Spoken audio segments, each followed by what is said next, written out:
Hello friends, today in this video I will show you runtime error code is this r6034 in Windows 10 or 11. So this is very easy to fix. So first you need to in search bar type cmd. Now right click on command prompt, click on run as the administrators. Now you need to type this command line sfc space slash scan now. Now press enter.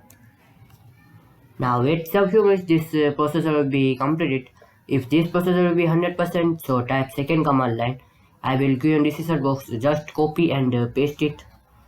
And after this all process will be complete, so close it and restart your computer or PC. So hopefully guys you like this video. Please like, share and subscribe my channel. Please comment this video work for you or not.